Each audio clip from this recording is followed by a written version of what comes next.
करण्यात आली काय सांगा? 2 नोव्हेंबरला प्रभू श्री रामचंद्राचा रथ हा या ठिकाणी निघणार आहे आणि त्यापूर्वी जवळपास 15 दिवस आधी सर्व वाहनांचं पूजन, कार्यक्रम, कीर्तनाचा कार्यक्रम हा वेगवेगळ्या ठिकाणी होत असतो आणि आज त्याचं मला वाटतं सुरुवात दुसरा दिवस आज त्याचा दुसरा दिवस या ठिकाणी आहे आणि 2 तारखेला भव्य दिव्य असा रथ जळगाव शहरातून या ठिकाणी निघणार आहे.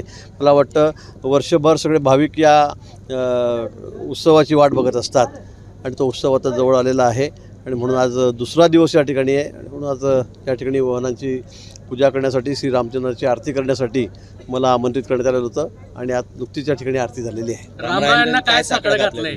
काही नाही, रामानं काही सगळं घालायचं नाही, काही सगळं घालत नाही. रामाला प्रभू रामचंद्रांना आमची काळजी आहे, त्याच्यामुळे त्यांना सगळं घालायची गरजच नाही आहे. पण निश्चित शेतकरी खूप अडचणीत आपल्याला माहिती आहे. आम्ही वारंवार ते सांगतो की बाबा शेतकऱ्याला त्या संकटातून बाहेर येऊ दे.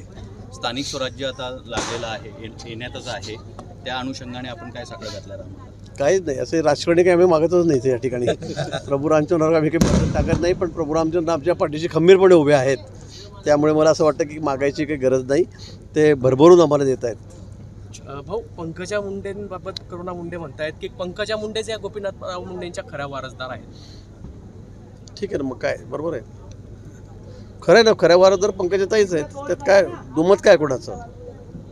त्याच्यावरूनच मनोज जरांगे पाटील म्हणतात ज्यांचे हात रक्ताने भरलेले ते वारस कसे होऊ शकतात धनंजय मुंडे? ते काय, तर जरांगे पाटील काही म्हणू शकतील, त्यांना सगळं बोलण्याचा अधिकार आहे, त्यामुळे त्यांच्यावर मी काही बोलणार नाही. पण असं पाचोऱ्यामध्ये काल बैठक झालेली आहे आणि त्याच्यामध्ये तुम्ही स्वतंत्र लढण्याची घोषणा देखील केलेली आहे. नाही, मी आधी सांगितलं की आधी आम्ही तिथले आमचे आमदार आहेत किशोरप्पा पाटील, त्यांच्याशी संपर्क केला, आमच्या पदाधिकारी जिल्हाध्यक्ष त्यांच्याशी संपर्क केला, पदाधिकाऱ्यांनी संपर्क केला, पण आमचे आमदार आहेत मंगेशदादा बाजूच्या मतदारसंघामध्ये, ते त्यांच्याशी बोलले. पण त्यांनी आधी घोषणा केली की या ठिकाणी मी काही युती करणार नाही, मी स्वतंत्र लढणार आहे. आणि त्यानंतर त्यांनी सांगितलं कुठेतरी दार उघडं ठेवा, पुढच्या मागच्या दाराने आपण भेटू. पण त्यामुळे कुठलंही दार आमचं उघडं नाही, आमची सगळी दारं युतीसाठी बंद आहेत आणि त्यामुळे मग आम्हाला साहजिक आम्हाला निर्णय घ्यावा लागला, कारण आमची एवढी मोठी पार्टी आहे. मागची पंचायत समिती वगैरे सगळी आमच्याकडेच होती, बहुमतामध्ये आम्ही होतो, त्यामुळे मला असं वाटतं की हा निर्णय आम्हाला घ्यावा लागला.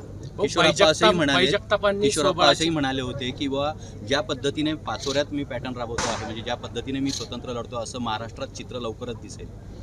ठीक आहे, ते वरिष्ठ नेते त्याचे निर्णय करतील, पण आमचं अजूनही असं म्हणणं आहे की आमची आधीच सांगितलं आमच्या नेत्यांनी, देवेंद्रजींनी सांगितलेलं आहे, रवींद्रजींनी सांगितलेलं आहे की आम्हाला यावेळी महायुतीमध्येच लढायचं आहे, महायुतीमध्येच आम्ही सगळे लढणार आहोत. मग महापालिका असतील, नगरपालिका असतील, जिल्हा परिषद, पंचायत समित्या, पण ज्या ठिकाणी त्याची टोकाची भूमिका आहे की त्या ठिकाणी जमतच नाही, अशा ठिकाणी आम्ही मैत्रीपूर्ण लढत करणार आहोत, हे आधीच सांगितलेलं आहे. मला विधानसभेमध्ये ज्या पद्धतीने मी एकटा लढलेलो आहे, भाजप आमच्या विरोधामध्ये प्रचंड उभं होतं, मला आताही भारतीय जनता पार्टीने जे माझ्या विरोधात लढले त्यांना एकत्र करून प्रवेश दिलेला आहे, मोठं पद दिलेलं आहे, पदोन्नती झालेली आहे.